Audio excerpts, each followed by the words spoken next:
السلام علیکم ورحمۃ اللہ وبرکاتہ۔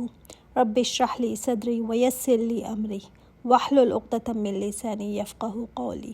اللہم فقہنا فی الدین، اللہم انی اسألک علما نافعا وعملا متقبلا ورزقا طیبا۔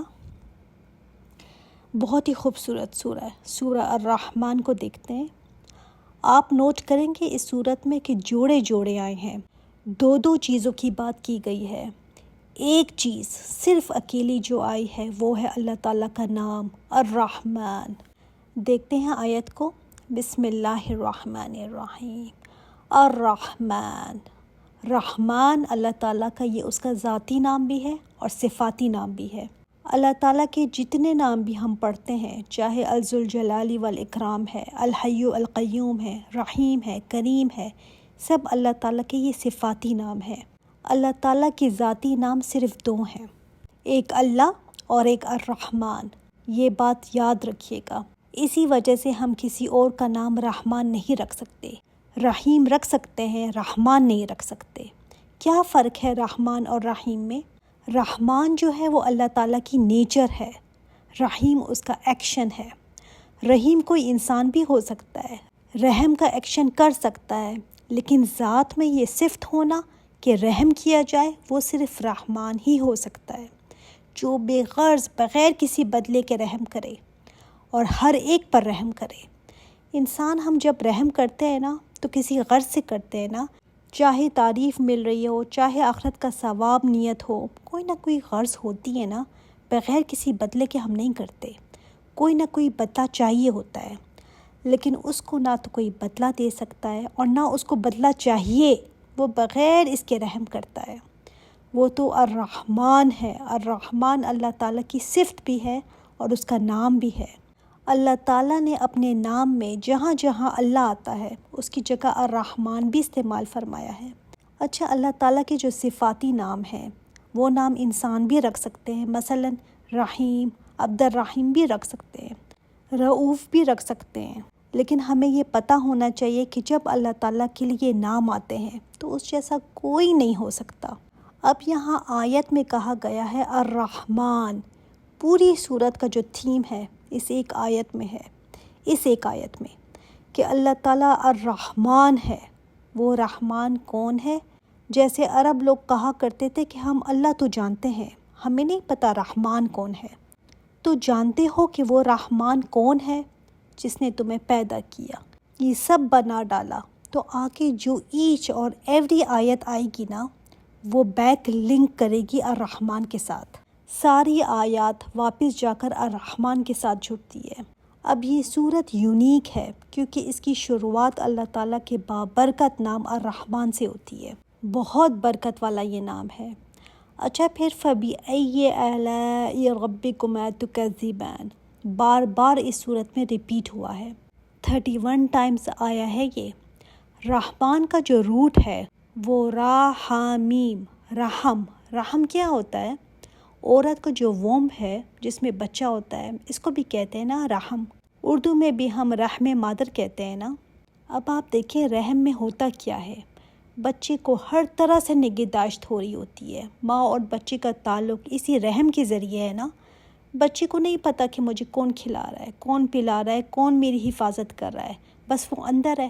اس کو کچھ نہیں پتہ ہوتا کہ میرے لیے ماں کیا کیا کر رہی ہے، لیکن ماں کو معلوم ہے کہ میرا بچہ میرے سے طاقت لے رہا ہے۔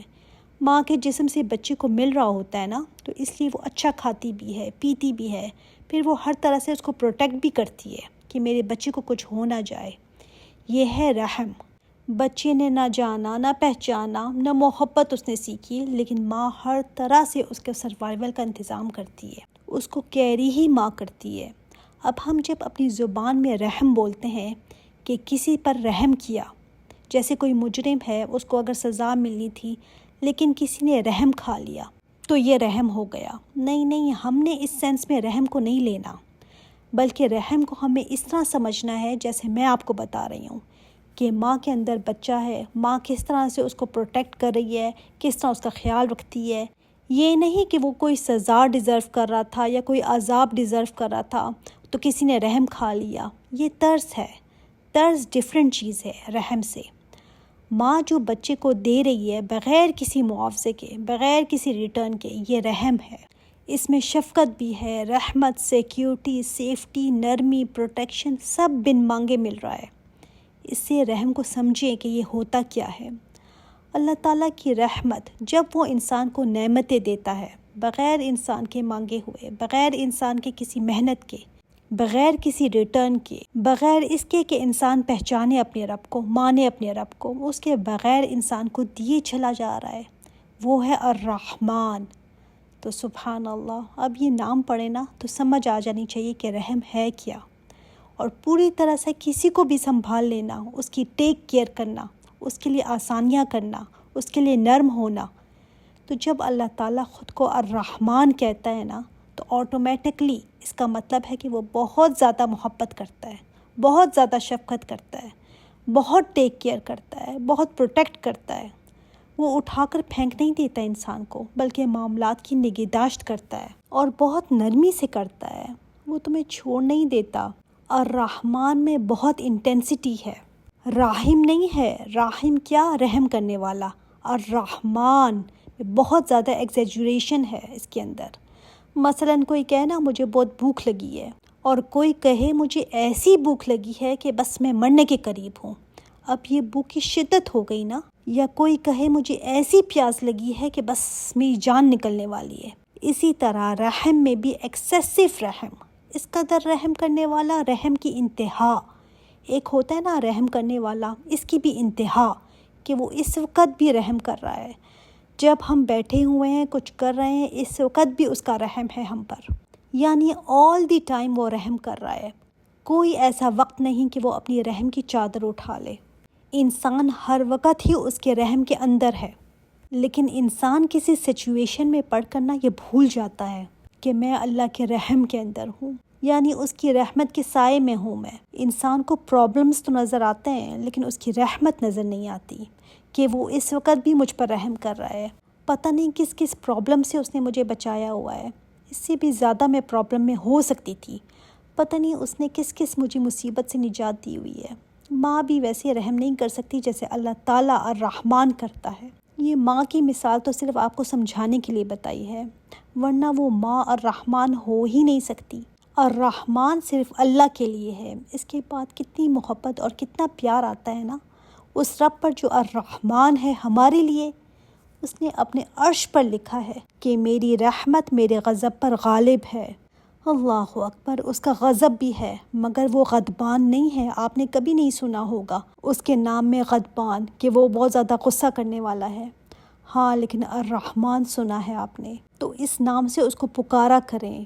آگے پوری صورت جیسی موتی پروئے ہوتے ہیں نا کہ وہ الرحمن جس نے یہ دیا تمہیں، وہ الرحمن جس نے تمہارے لیے یہ کیا، تو یہ ساری اس کی رحمتیں ہیں۔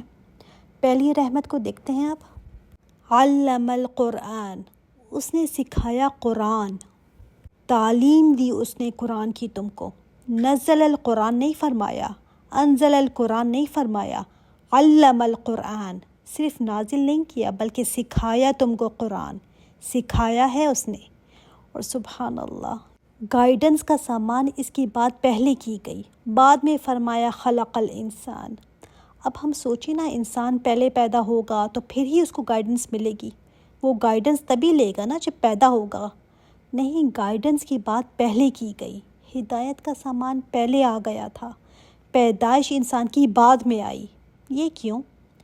کبھی آپ نے ماں باپ کو دیکھا ہے جب ماں پریگننٹ ہوتی ہے تو کیسے بچے کا سامان پہلے سے ہی رکھنا شروع کر دیتی ہے نا، یہ بھی لے لیا وہ بھی لے لیا۔ تو سبحان اللہ، ابھی انسان دنیا میں آیا نہیں ہے لیکن تیری ہدایت کا سامان پہلے ہی اللہ تعالیٰ نے تیار کر کے رکھ دیا تھا کہ اس انسان کو ہدایت دینی ہے۔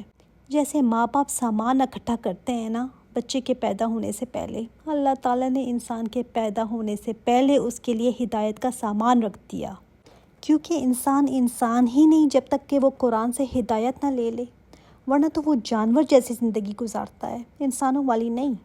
تو اللہ تعالیٰ نے انسان کی ہدایت کے لیے خود اہتمام فرمایا۔ یہ نہیں کہ نبی تمہیں سکھا دے گا اس لیے قرآن نازل کیا، نہیں، اللہ تعالیٰ نے خود تمہیں اس کی تعلیم دی ہے۔ اس کی سب سے بڑی رحمت کہ اس نے تعلیم دی ہے تمہیں، اگر ہم لسٹ بنائیں نا کہ اللہ تعالیٰ کی نعمت کیا کیا ہے، تو صحت ہے، زندگی ہے، اولاد ہے اور بہت ساری چیزیں ہیں، لیکن اللہ تعالیٰ نے اپنی سب سے بڑی رحمت کیا گنوائی ہے کہ اس نے قرآن تمہیں سکھایا۔ لوگ کہتے ہیں قرآن میں عذاب کی باتیں ہیں، ڈراوے ہیں، جہنم کی باتیں ہیں، حالانکہ اللہ تعالیٰ نے کیا فرمایا ہے؟ الرحمن علم القرآن۔ رحمان کی تو یہ رحمت ہے کہ اس نے تمہیں یہ سکھایا، بتا دیا تمہیں یہ، اس کی رحمت کو پہچانو۔ یہ تو رحمت ہے کہ اس نے تمہیں یاد دہانی کرائی، کیونکہ جب تک انسان اس قرآن سے جڑا رہتا ہے نا، ہدایت پر رہتا ہے۔ جب اس قرآن سے دور ہونا شروع ہوتا ہے تو چاہے پھر کچھ بھی پڑھ لے، راستہ ہی بھول جاتا ہے۔ یہ دنیا ایسی چیز ہے نا کہ انسان پر غفلت کے پردے پڑ جاتے ہیں۔ کون ہوگا جو یہ کہے کہ قرآن جو رحمت ہے وہ 5-6 سال میری زندگی میں رہے، اس کے بعد کہے مجھے اس کی ضرورت نہیں ہے؟ یہ کوئی دنیا کی بک تھوڑی ہے، یہ تو اللہ تعالیٰ کا کلام ہے۔ آپ صلی اللہ علیہ وآلہ وسلم نے فرمایا نا کہ علم والوں کا دل اس سے کبھی سیر نہیں ہوگا، کبھی نہیں۔ تو رحمان نے تمہیں تعلیم دی ہے اس کی، تمہیں آہستہ آہستہ سکھایا ہے اس کو۔ اللہ تعالیٰ نے بہت اہتمام کیا، اپنے نبی پر 23 سال میں اس کو اتارا۔ یہ قرآن تو وہ ہے جو زندگیاں بدل دیتا ہے، دل بدلتا ہے، دوستیاں بدل دیتا ہے، باتیں بدل دیتا ہے، زندگی گزارنے کا مقصد بدل دیتا ہے، بیکار مشغلوں سے نکالتا ہے انسان کو، پھر انسان ایسا ہو جاتا ہے کہ اس کے شوق ہی بدل جاتے ہیں۔ تو اللہ تعالیٰ نے یہ کتنا بڑا آنر دیا کہ علم القرآن۔ ٹیچر کون ہے اس قرآن کا؟ اس کو سکھانے والا کون ہے؟ اور اس نے کس کو پڑھایا، یہ کس کو سکھایا؟ یہ مینشن نہیں کیا یہاں پر، یہ نہیں فرمایا کہ نبی کو پڑھایا یا لوگوں کو سکھایا۔ الناس آ جاتا، لوگوں کو سکھایا نہیں، اوپن چھوڑ دیا۔ کیوں؟ اس لیے کہ یہ ہدایت کے لیے ہے، اللہ تعالیٰ نے دروازہ بند نہیں کیا، کوئی بھی سیکھ سکتا ہے۔ اللہ تعالیٰ سکھانے والا ہے، جو چاہے اس سے آ کر سیکھ لے، چاہے بوڑھا ہو، جوان ہو، مومن ہو، کافر ہو، فرمانبردار ہو یا نافرمان ہو، سب کے لیے دروازے کھلے ہیں۔ وہ کون تھے مکہ میں جن کو یہ سکھایا جا رہا تھا، بتایا جا رہا تھا؟ وہ کوئی سچے پکے مسلمان تھوڑی تھے، کافر تھے نا۔ آپ صلی اللہ علیہ وآلہ وسلم کو تنگ کرنے والے تھے، ان کو سکھایا جا رہا تھا۔ تو یہ اس کی رحمت کا پہلا ظہور کہ اس نے اس کی تعلیم دے دی۔ جو اس کا مزہ چکھ لینا اس کو یہ رحمت لگے گا، لیکن جن کے پاس بس شیلفز میں پڑا ہوا ہے یہ، اس نے تو پھر کچھ بھی نہیں پایا۔ اللہ تعالیٰ نے اس کے بعد فرمایا ہے خلق الانسان، اس نے پیدا کیا ہے انسان کو۔ تمہیں کوئی چھپکلی، کوئی مینڈک، کوئی سانپ بھی بنا سکتا تھا، تمہیں انسان بنایا ہے اس نے۔ کون سی ہم نے اپلیکیشن دی تھی کہ ہمیں انسان بننا چاہیے؟ کبھی سوچا ہم نے کہ کوئی ہم جانور بھی ہو سکتے تھے، کوئی گھوڑا، گدھا، کچھ بھی ہو سکتے تھے، کئی بندے ہوئے ہو سکتے تھے؟ اللہ اکبر، اللہ نے تجھے انسان بنایا ہے، انسان۔ میری کون سی ایسی قابلیت تھی؟ میرے اندر کیا تھا؟ اصل میں ہمیں نا نعمت کا احساس اس وقت تک نہیں ہوتا جب تک وہ ہم سے چھن نہ جائے۔ جب سے ہم پیدا ہوئے ہیں، انسان ہی ہیں، تو ہمیں اس کا شعور ہی نہیں کہ ہم کچھ اور بھی ہو سکتے تھے، ہمیں اس کا شعور ہی نہیں کہ یہ ایک نعمت ہے۔ ہم نے کبھی اس پر سوچا ہی نہیں، ہاں انسان مجھے بننا تھا، نہیں، کچھ اور بھی بن سکتے تھے۔ کیا کمال ہے آپ کا اور میرا کہ ہم تمام مخلوقات سے ابو ہو کر بیٹھے ہیں، اشرف المخلوقات بن کر بیٹھے ہیں۔ اللہ تعالیٰ نے فرمایا نا، اے انسان تجھے بنانے والا تیرا رب ہے۔ مردہ وہ نہیں جس کے اندر روح نہیں، مردہ تو وہ ہے جس کے اندر اپنے مالک کی پہچان ہی نہیں، جو نہیں جانتا کہ مجھے پیدا کرنے والا کون ہے، وہ مردہ ہے۔ پھر خلق الانسان، اور انسان یہ لفظ ایک تو انس سے بھی ہے اور نسیان سے بھی ہے، یعنی بھولنے والا۔ بار بار انسان بھولتا ہے نا۔ آدم علیہ السلام بھی بھول گئے تھے جو اللہ تعالیٰ نے کہا تھا۔ اس انسان کو بار بار ریمائنڈر چاہیے، بار بار بتانا پڑتا ہے، بار بار ریمائنڈر چاہیے اس کو۔ تو اللہ تعالیٰ نے قرآن اس لیے اتارا نا کہ انسان بھول جاتا ہے، اور قرآن کو کیا فرمایا؟ یہ الذکر ہے، ریمائنڈر ہے۔ دیکھو تمہیں اللہ تعالیٰ نے بھولنے والا بنایا ہے اگر، تو تمہارے لیے ریمائنڈر کا انتظام بھی کیا ہے، لیکن کون ہے جو اس ریمائنڈر سے فائدہ اٹھائے، اس سے یاد دہانی لے لے؟ یہ قرآن الارم ہے جو ہمیں جگاتا ہے جب ہم سو جاتے ہیں۔ جس نے اس الارم کو بند کر دیا نا، تو سمجھو بس وہ سو ہی گیا۔ اور پھر انسان انس سے بھی ہے، انس مطلب محبت، اللہ تعالیٰ نے اس کے اندر رکھ دی ہے محبت. یہ انس رکھتا ہے اور انس چاہتا بھی ہے. انسان انسانوں سے بھی محبت کرتا ہے، جانوروں سے بھی محبت کرتا ہے. یہ اللہ تعالیٰ نے اس کے اندر ڈال دی ہے اور یہ محبت چاہتا بھی ہے. تو انسان کے اندر جو خلا رہ جاتا ہے نا، تو اللہ تعالیٰ کا کلام ہے جو اس خلا کو پر کر سکتا ہے، اس کمی کو پورا کر سکتا ہے. یہ تمہیں بتائے گا کہ اللہ تعالیٰ تم سے کتنی محبت کرتا ہے.